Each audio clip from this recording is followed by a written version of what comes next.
पंचम तंत्र अपरीक्षित कारकम। इस तंत्र में पहला बिना विचारे जो करे, दूसरा अध्याय लालच बुरी बला, तीसरा वैज्ञानिक मूर्ख, चौथा चार मूर्ख पंडित, पांचवा एक बुद्धि की कथा, छठा संगीत विशारद गधा, सातवां मित्र की शिक्षा मानो, आठवां सेक चिल्ली न बनो, नौवां लोभ बुद्धि पर पर्दा डाल देता है, 10वां भय का भूत, 11वां जिज्ञासु बनो, 12वां मिलकर काम करो, 13वां मार्ग का साथी। दक्षिण प्रदेश के एक प्रसिद्ध नगर पाटलिपुत्र में मणिभद्र नाम का एक धनिक महाजन रहता था। लोक सेवा और धर्म कार्यों में रत रहने से उसके धन संचय में कुछ कमी आ गई। समाज में मान घट गया। इससे मणिभद्र को बहुत दुख हुआ। दिन रात चिंता तो रहने लगा। यह चिंता निष्कारण नहीं थी। धनहीन मनुष्य के गुणों का भी समाज में आदर नहीं होता। उसके शील कुल स्वभाव की श्रेष्ठता भी दरिद्रता में दब जाती है। बुद्धि ज्ञान और प्रतिभा के सब गुण निर्धनता के तुषार में कुम्हला जाते हैं। जैसे पतझड़ के झंझावात में मौलसरी के फूल झड़ जाते हैं, उसी तरह घर परिवार के पोषण की चिंता में उसकी बुद्धि कुंद हो जाती है। घर की घी तेल नमक चावल की निरंतर चिंता प्रखर प्रतिभा संपन्न व्यक्ति की प्रतिभा को भी खा जाती है। धनहीन घर स्मशान का रूप धारण कर लेता है। प्रिय दर्शना पत्नी का सौंदर्य भी रूखा और निर्जीव प्रतीत होने लगता है। जलाशय में उठते बुलबुलों की तरह उनकी मान मर्यादा समाज में नष्ट हो जाती है। निर्धनता की इन भयानक कल्पनाओं से मणिभद्र का दिल कांप उठा। उसने सोचा, इस अपमानपूर्ण जीवन से मृत्यु अच्छी है। इन्हीं विचारों में डूबा हुआ था कि उसे नींद आ गई। नींद में उसने एक स्वप्न देखा। स्वप्न में पद्मनिधि ने एक भिक्षु की वेशभूषा में उसे दर्शन दिए और कहा कि वैराग्य छोड़ दे। तेरे पूर्वजों ने मेरा भरपूर आदर किया था, इसीलिए तेरे घर आया हूँ। कल सुबह फिर इसी वेश में तेरे पास आऊँगा। उस समय तू मुझे लाठी की चोट से मार डालना, तब मैं मरकर स्वर्णमय हो जाऊँगा। वह स्वर्ण तेरी गरीबी को हमेशा के लिए मिटा देगा। सुबह उठने पर मणिभद्र इस स्वप्न की सार्थकता के संबंध में ही सोचता रहा। उसके मन में विचित्र शंकाएं उठने लगी।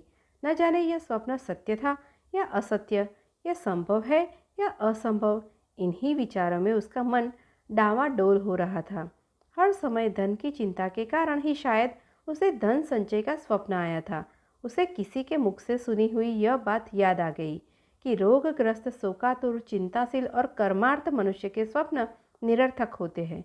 उनकी सार्थकता के लिए आशावादी होना अपने को धोखा देना है। मणिभद्र यह सोच ही रहा था कि स्वप्न में देखे हुए भिक्षु के समान ही एक भिक्षु अचानक वहां आ गया।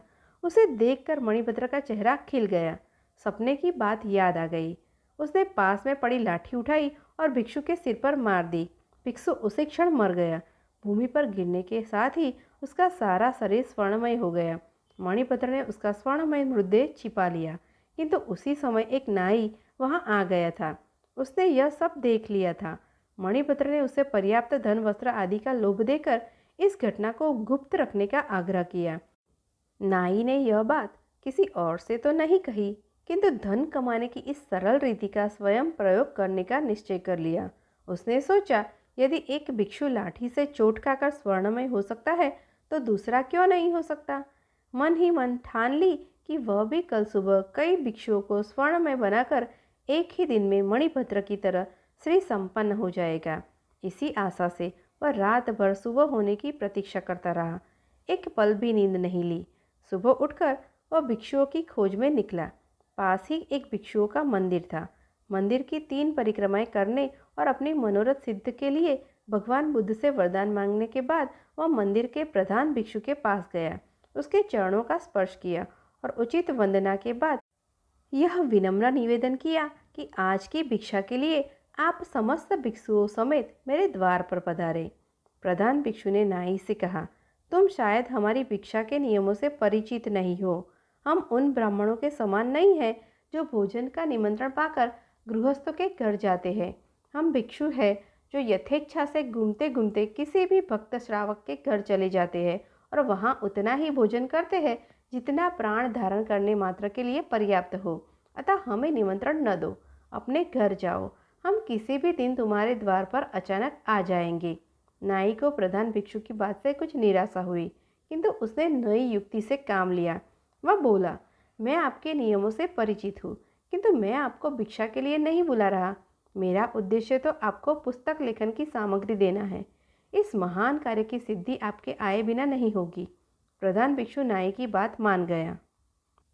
नाई ने जल्दी से घर की राह ली। वहां जाकर उसने लाठियां तैयार कर ली और उन्हें दरवाजे के पास रख दिया। तैयारी पूरी हो जाने पर वह फिर भिक्षुओं के पास गया और उन्हें अपने घर की ओर ले चला।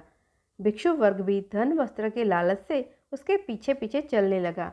भिक्षुओं के मन में भी तृष्णा का निवास रहता ही है। जगत के सब प्रलोभन छोड़ने के बाद भी तृष्णा संपूर्ण रूप से नष्ट नहीं होती।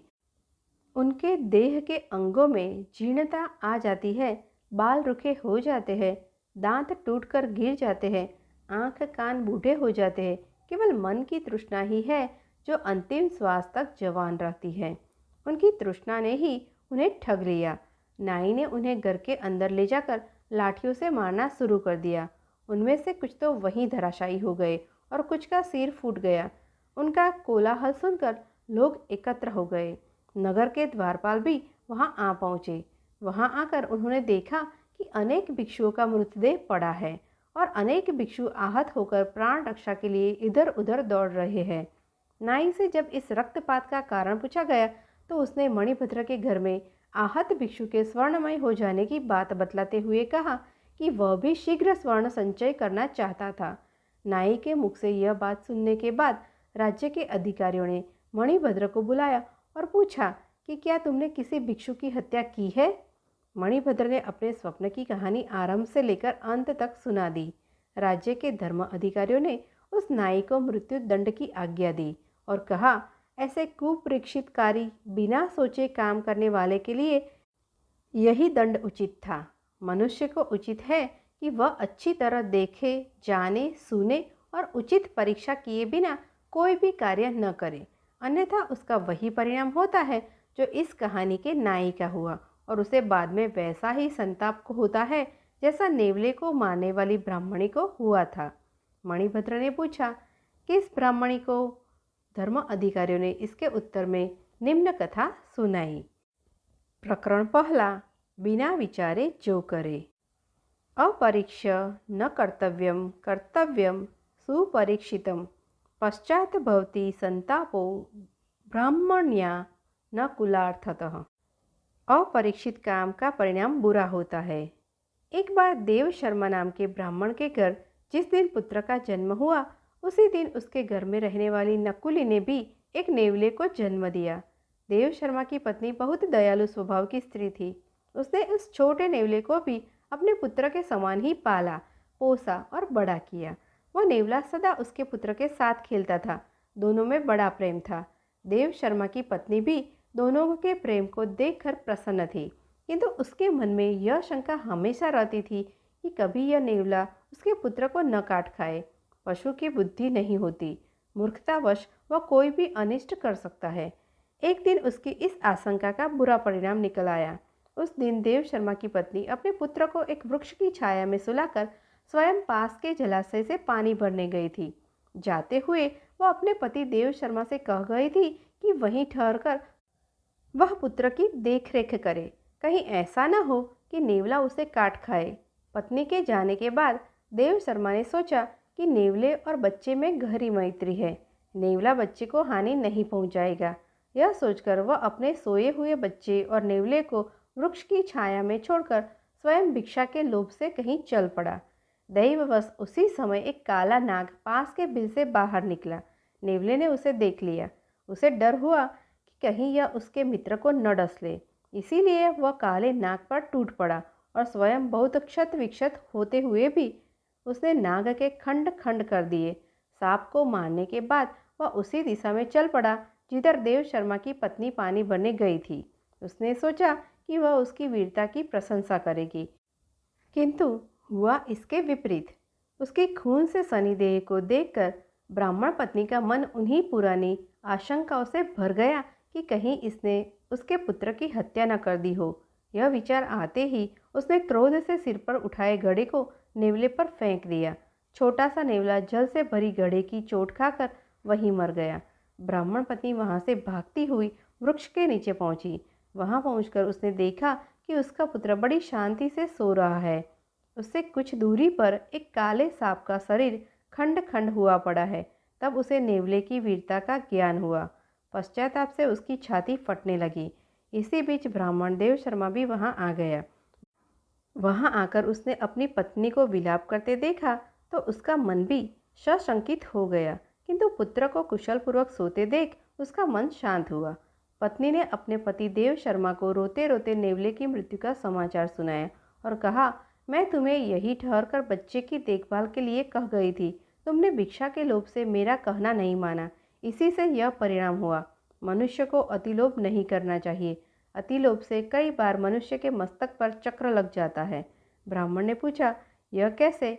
ब्राह्मणी ने तब निम्न कथा सुनाई। प्रकरण दूसरा, लालच बुरी बला। अति लोभो न कर्तव्यो लोभम नैव परित्यजेत। अति लोभाभिभूतस्य चक्रम भवति मस्तके। धन के अति लोभ से मनुष्य धन संचय के चक्कर में ऐसा फंस जाता है जो उसे केवल कष्ट ही कष्ट देता है। एक नगर में 4 ब्राह्मण पुत्र रहते थे। चारों में गहरी मैत्री थी।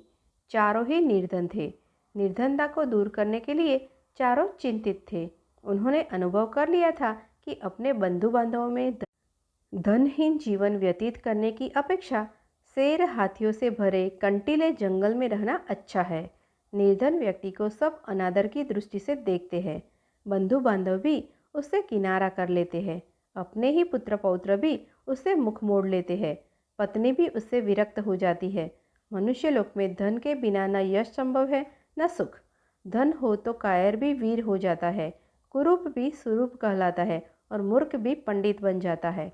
यह सोचकर उन्होंने धन कमाने के लिए किसी दूसरे देश को जाने का निश्चय किया। अपने बंधु बांधवों को छोड़ा, अपनी जन्मभूमि से विदा ली और विदेश यात्रा के लिए चल पड़े। चलते चलते क्षिप्रा नदी के तट पर पहुँचे। वहाँ नदी के शीतल जल में स्नान करने के बाद महाकाल को प्रणाम किया। थोड़ी दूर आगे जाने पर उन्हें एक जटाजूटधारी योगी दिखाई दिए। इन योगीराज का नाम भैरवानंद था। योगीराज इन चारों नौजवान ब्राह्मण पुत्रों को अपने आश्रम में ले गए और उनसे प्रवास का प्रयोजन पूछा। चारों ने कहा, हम अर्थ सिद्धि के लिए यात्री बने हैं। धन उपार्जन ही हमारा लक्ष्य है। अब या तो धन कमा कर ही लौटेंगे या मृत्यु का स्वागत करेंगे। इस धनहीन जीवन से मृत्यु अच्छी है। योगीराज ने उनके निश्चय की परीक्षा के लिए जब यह कहा कि धनवान बनना तो दैव के अधीन है, तब उन्होंने उत्तर दिया, यह सच है कि भाग्य ही पुरुष को धनी बनाता है, किंतु साहसिक पुरुष भी अवसर का लाभ उठाकर अपने भाग्य को बदल देते हैं। पुरुष का पौरुष कभी कभी देव से भी अधिक बलवान हो जाता है। इसीलिए आप हमें भाग्य का नाम लेकर निरुत्साही न करें। हमने अब धन उपार्जन का प्रण पूरा करके ही लौटने का निश्चय किया है। आप अनेक सिद्धियों को जानते हैं। आप चाहे तो हमें सहायता दे सकते हैं, हमारा पथ प्रदर्शन कर सकते हैं। योगी होने के कारण आपके पास महती शक्तियाँ हैं। हमारा निश्चय भी महान है। महान ही महान की सहायता कर सकता है। भैरवानंद को उनकी दृढ़ता देखकर प्रसन्नता हुई। प्रसन्न होकर धन कमाने का एक रास्ता बतलाते हुए उन्होंने कहा, तुम हाथों में दीपक लेकर हिमालय पर्वत की ओर जाओ। वहां जाते जाते जब तुम्हारे हाथ का दीपक नीचे गिर पड़े तो ठहर जाओ। जिस स्थान पर दीपक गिरे उसे खोदो, वहीं तुम्हें धन मिलेगा। धन लेकर वापस चले आओ। चारों युवक हाथों में दीपक लेकर चल पड़े। कुछ दूर जाने के बाद उनमें से एक के हाथ का दीपक भूमि पर गिर पड़ा। उस भूमि को खोदने पर उन्हें ताम्रमयी भूमि मिली। वह तांबे की खान थी। उसने कहा, यह जितना चाहो तांबा ले लो। अन्य युवक बोले, मूर्ख, तांबे से दरिद्रता दूर नहीं होगी। हम आगे बढ़ेंगे, आगे इससे अधिक मूल्य की वस्तु मिलेगी। उसने कहा, तुम आगे जाओ, मैं तो यहीं रहूँगा। यह कहकर उसने यथेष्ट तांबा लिया और घर लौटाया। शेष तीनों मित्र आगे बढ़े। कुछ दूर आगे जाने के बाद उनमें से एक के हाथ का दीपक जमीन पर गिर पड़ा। उसने जमीन खोदी तो चांदी की खान पाई। प्रसन्न होकर वह बोला, यहाँ जितनी चाहो चांदी ले लो, आगे मत जाओ। शेष दो मित्र बोले, पीछे तांबे की खान मिली थी, यहाँ चांदी की खान मिली है, निश्चय ही आगे सोने की खान मिलेगी, इसीलिए हम तो आगे ही बढ़ेंगे। यह कहकर दोनों मित्र आगे बढ़ गए। उन दो में से एक के हाथ से फिर दीपक गिर गया। खुदने पर उसे सोने की खान मिल गई। उसने कहा, यहाँ जितना चाहो सोना ले लो, हमारी दरिद्रता का अंत हो जाएगा। सोने से उत्तम कौन सी चीज़ है? आओ, सोने की खान से यथेष्ट सोना खोद ले और घर ले चले। उसके मित्र ने उत्तर दिया, मूर्ख, पहले तांबा मिला था, फिर चांदी मिला, अब सोना मिला है, निश्चय ही आगे रत्नों की खान होगी। सोने की खान छोड़ दे और आगे चल। किंतु वह न माना।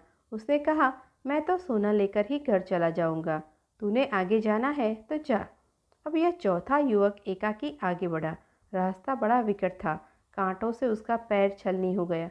बर्फीले रास्तों पर चलते चलते शरीर जीर्ण शीर्ण हो गया, किंतु वह आगे ही आगे बढ़ता गया। बहुत दूर जाने के बाद उसे एक मनुष्य मिला, जिसका सारा शरीर खून से लथपथ था और जिसके मस्तक पर चक्र घूम रहा था। उसके पास जाकर चौथा युवक बोला, तुम कौन हो? तुम्हारे मस्तक पर चक्र क्यों घूम रहा है? यहाँ कहीं जलाशय है तो बतलाओ, मुझे प्यास लगी है। यह कहते ही उसके मस्तक का चक्र उतरकर ब्राह्मण के युवक के मस्तक पर लग गया। युवक के आश्चर्य की सीमा न रही। उसने कष्ट से कराहते हुए पूछा, यह क्या हुआ? यह चक्र तुम्हारे मस्तक से छूटकर मेरे मस्तक पर क्यों लग गया? अजनबी मनुष्य ने उत्तर दिया, मेरे मस्तक पर भी यह इसी तरह अचानक लग गया था। अब यह तुम्हारे मस्तक से तभी उतरेगा जब कोई व्यक्ति धन के लोभ में घूमता हुआ यहाँ तक पहुँचेगा और तुमसे बात करेगा। युवक ने पूछा, यह कब होगा? अजनबी ने कहा, अब कौन राजा राज्य कर रहा है? युवक ने कहा, वीणा वत्सराज। अजनबी ने कहा, मुझे काल का ज्ञान नहीं। मैं राजा राम के राज्य में दरिद्र हुआ था और सिद्धि का दीपक लेकर यहाँ तक पहुँचा था। मैंने भी एक और मनुष्य से यही प्रश्न किए थे जो तुमने मुझसे किए हैं। युवक ने कहा, किंतु इतने समय में तुम्हें भोजन व जल कैसे मिलता रहा? अजनबी ने कहा, यह चक्र धन के अति लोभी पुरुषों के लिए बना है। इस चक्र के मस्तक पर लगने के बाद मनुष्य को भूख, प्यास, नींद, जरा, मरण आदि नहीं सताते, केवल चक्र घूमने का कष्ट ही सताता रहता है। वह व्यक्ति अनंत काल तक कष्ट भोगता है। यह कहकर वह चला गया और वह अति लोभी ब्राह्मण युवक कष्ट भोगने के लिए वहीं रह गया। थोड़ी देर बाद खून से लथपथ हुआ वह इधर उधर घूमते घूमते उस मित्र के पास पहुंचा जिसे स्वर्ण की सिद्धि हुई थी और जो अब स्वर्ण कण बटोर रहा था। उससे चक्रधर ब्राह्मण युवक ने सब वृत्तांत कह सुनाया। स्वर्ण सिद्धि युवक ने चक्रधर युवक को कहा कि मैंने तुझे आगे जाने से रोका था, तूने तब मेरा कहा नहीं माना। बात यह है कि तुझे ब्राह्मण होने के कारण विद्या तो मिल गई, कुलीनता भी मिली, किंतु भले बुरे को परखने वाली बुद्धि नहीं मिली। विद्या की अपेक्षा बुद्धि का स्थान ऊंचा है। विद्या होते हुए जिनके पास बुद्धि नहीं होती वे सिंह कारकों की तरह नष्ट हो जाते हैं। चक्रधर ने पूछा, किन सिंह कारकों की तरह? स्वर्ण सिद्धि ने तब अगली कथा सुनाई। प्रकरण 3, वैज्ञानिक मूर्ख। वरम बुद्धिं सा विद्या विद्या या बुद्धिर उत्तमा बुद्धिहीना विनश्यति यथा ते सिंह कारका। बुद्धि का स्थान विद्या से ऊंचा है। एक नगर में 4 मित्र रहते थे। उनमें से 3 बड़े वैज्ञानिक थे, किंतु बुद्धि रहित थे। चौथा वैज्ञानिक नहीं था, किंतु बुद्धिमान था। चारों ने सोचा कि विद्या का लाभ तभी हो सकता है यदि वे विदेशों में जाकर धन संग्रह करें। इसी विचार से वे विदेश यात्रा को चल पड़े। कुछ दूर जाकर उनमें से सबसे बड़े ने कहा, हम चारों विद्वानों में एक विद्या शून्य है, वह केवल बुद्धिमान है। धन उपार्जन के लिए और धनिकों की प्रसन्नता प्राप्त करने के लिए विद्या आवश्यक है। विद्या के चमत्कार से ही हम उन्हें प्रभावित कर सकते हैं। अतः हम अपने धन का कोई भी भाग इस विद्याहीन को नहीं देंगे। वह चाहे तो घर वापस चला जाए। दूसरे ने इस बात का समर्थन किया, किंतु तीसरे ने कहा, यह बात उचित नहीं है। बचपन से ही हम एक दूसरे के सुख दुख के समभागी रहे हैं। हम जो भी धन कमाएंगे उसमें इसका हिस्सा रहेगा। अपने पराये की गणना छोटे दिल वालों का काम है। उदार चरित्र व्यक्तियों के लिए सारा संसार ही अपना कुटुंब होता है। हमें उदारता दिखलानी चाहिए। उसकी बात मानकर चारों आगे चल पड़े। थोड़ी दूर जाकर उन्हें जंगल में एक शेर का मृत शरीर मिला। उसके अंग प्रत्यंग बिखरे हुए थे। तीनों विद्याभिमानी युवकों ने कहा, आओ हम अपनी विज्ञान की शिक्षा की परीक्षा करें। विज्ञान के प्रभाव से हम इस मृत शरीर में नया जीवन डाल सकते हैं। यह कहकर तीनों उसकी हड्डियां बटोरने और बिखरे हुए अंगों को मिलाने में लग गए। एक ने अस्थि संचय किया, दूसरे ने चर्म, मांस, रुधिर संयुक्त किया, तीसरे ने प्राणों के संचार की प्रक्रिया शुरू की। इतने में विज्ञान शिक्षा से रहित किंतु बुद्धिमान मित्र ने उन्हें सावधान करते हुए कहा, जरा ठहरो, तुम लोग अपनी विद्या के प्रभाव से शेर को जीवित कर रहे हो। वह जीवित होते ही तुम्हें मारकर खा जाएगा। वैज्ञानिक मित्रों ने उसकी बात को अनसुना कर दिया। तब वह बुद्धिमान बोला, यदि तुम्हें अपनी विद्या का चमत्कार दिखलाना ही है तो दिखलाओ, लेकिन एक क्षण ठहर जाओ, मैं वृक्ष पर चढ़ जाऊं। यह कहकर वह वृक्ष पर चढ़ गया। इतने में तीनों वैज्ञानिकों ने शेर को जीवित कर दिया। जीवित होते ही शेर ने तीनों पर हमला कर दिया। तीनों मारे गए। अतः शास्त्रों में कुशल होना ही पर्याप्त नहीं है, लोक व्यवहार को समझने और लोकाचार के अनुकूल काम करने की बुद्धि भी होनी चाहिए। अन्यथा लोकाचारहीन विद्वान भी मूर्ख पंडितों की तरह उपहास के पात्र बनते हैं। चक्रधर ने पूछा, कौन से मूर्ख पंडितों की तरह? स्वर्ण सिद्ध युवक ने तब यह अगली कथा सुनाई। प्रकरण 4। चार मूर्ख पंडित। अपि शास्त्रेषु कुशला लोकाचार विवर्जिता सर्वे ते हास्यताम यान्ति यथा ते मूर्ख पंडिता। व्यवहार बुद्धि के बिना पंडित भी मूर्ख होते हैं। एक स्थान पर चार ब्राह्मण रहते थे। चारों विद्याभ्यास के लिए कान्यकुब्ज गए। निरंतर 12 वर्ष तक विद्या पढ़ने के बाद वे संपूर्ण शास्त्रों के पारंगत विद्वान हो गए, किंतु व्यवहार बुद्धि से चारों खाली थे। विद्याभ्यास के बाद चारों स्वदेश के लिए लौट पड़े। कुछ देर चलने के बाद रास्ता दो ओर फटता था। किसी मार्ग से जाना चाहिए, इसका कोई भी निश्चय न करने पर वे वहीं बैठ गए। इसी समय वहां से एक मृत वैश्य बालक की अर्थी निकली। अर्थी के साथ बहुत से महाजन भी थे। महाजन नाम से उनमें से एक को कुछ याद आ गया। उसने पुस्तक के पन्ने पलटकर देखा तो लिखा था, महाजनो येन गतः स पंथा, अर्थात जिस मार्ग से महाजन जाए वही मार्ग है। पुस्तक में लिखे को ब्रह्म वाक्य मानने वाले चारों पंडित महाजनों के पीछे पीछे स्मशान की ओर चल पड़े। थोड़ी दूर स्मशान में उन्होंने एक गधे को खड़ा हुआ देखा। गधे को देखते ही उन्हें शास्त्र की यही बात याद आ गई। राजद्वारे स्मशाने च यस्तिष्ठति स बांधवः, अर्थात राजद्वार और स्मशान में जो खड़ा हो वह भाई होता है। फिर क्या था, चारों ने उस स्मशान में खड़े गधे को भाई बना लिया। कोई उसके गले से लिपट गया तो कोई उसके पैर धोने लगा। इतने में एक ऊंट उधर से गुजरा। उसे देखकर सब विचार में पड़ गए कि यह कौन है। 12 वर्ष तक विद्यालय की 4 दीवारियों में रहते हुए उन्हें पुस्तकों के अतिरिक्त संसार की किसी वस्तु का ज्ञान नहीं था। ऊंट को वेग से भागते हुए देखकर उनमें से एक को पुस्तक में लिखा यह वाक्य याद आ गया, धर्मस्य त्वरिता गतिः, अर्थात धर्म की गति में बड़ा वेग होता है।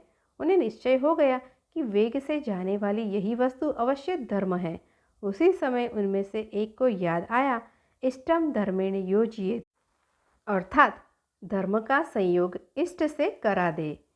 उनकी समझ में इष्ट बांधव था गधा और ऊंट था धर्म। दोनों का संयोग कराना उन्होंने शास्त्रोक्त मान लिया। बस खींच खांच कर उन्होंने ऊंट के गले में गधा बांध दिया। वह गधा एक धोबी का था। उसे पता लगा तो वह भागा हुआ आया।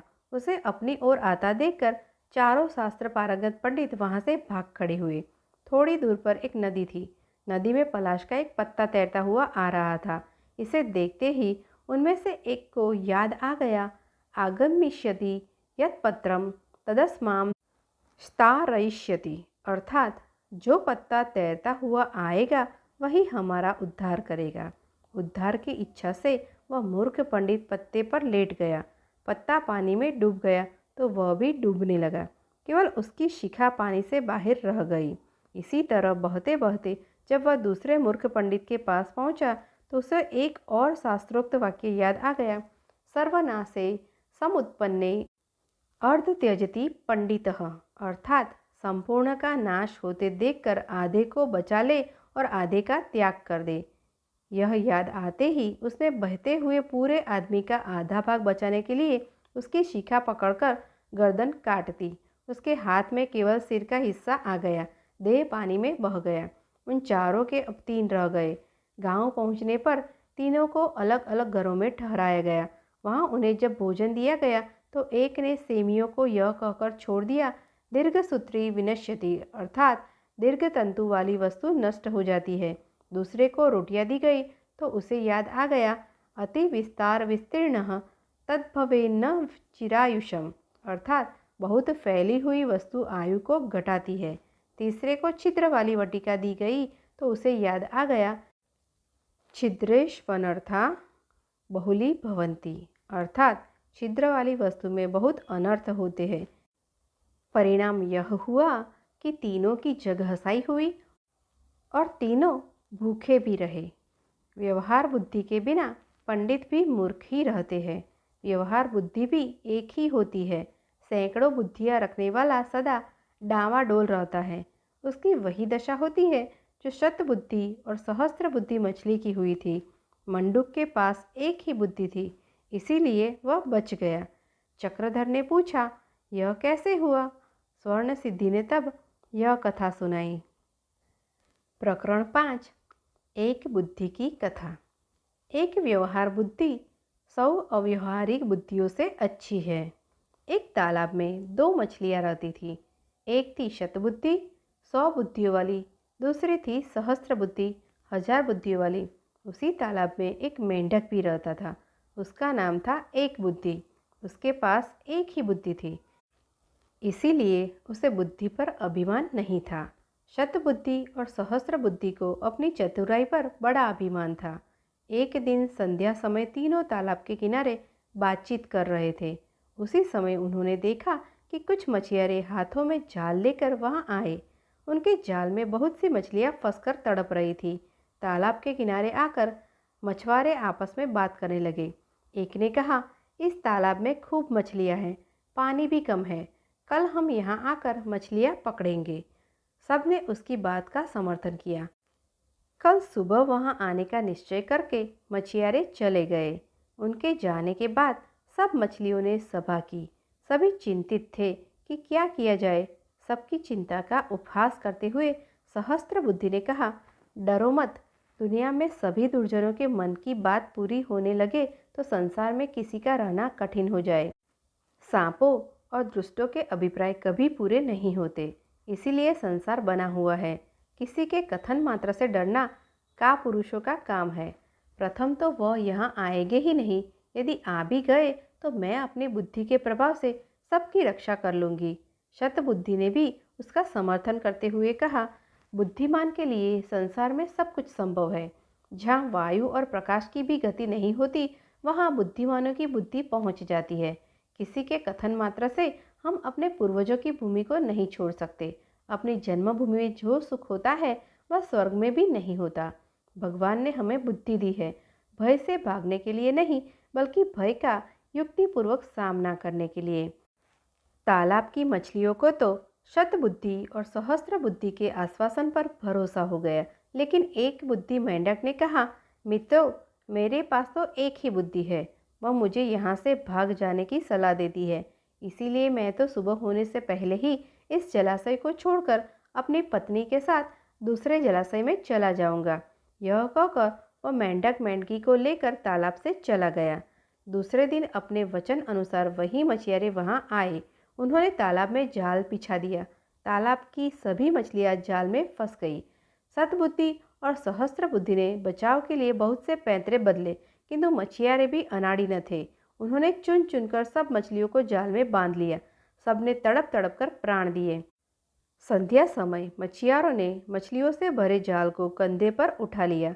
शतबुद्धि और सहस्त्र बुद्धि बहुत भारी मछलियाँ थी, इसीलिए इन दोनों को उन्होंने कंधों पर और हाथों पर लटका लिया था। उनकी दुरवस्था देखकर मेंढक ने मेंढकी से कहा, देख प्रिय, मैं कितना दूरदर्शी हूँ। जिस समय शत बुद्धि कंधों पर और सहस्त्र बुद्धि हाथों में लटकी जा रही है, उस समय मैं एक बुद्धि इस छोटे से जलाशय के निर्मल जल में आनंद विहार कर रहा हूँ। इसीलिए मैं कहता हूँ कि विद्या से बुद्धि का स्थान ऊंचा है और बुद्धि में भी सहस्त्र बुद्धि की अपेक्षा एक बुद्धि होना अधिक व्यावहारिक है। यह कहानी पूरी होने के बाद चक्रधर ने पूछा, तो क्या मित्र की सलाह सदा माननी चाहिए? स्वर्ण सिद्धि ने उत्तर दिया, मित्र वचन का उल्लंघन ठीक नहीं है।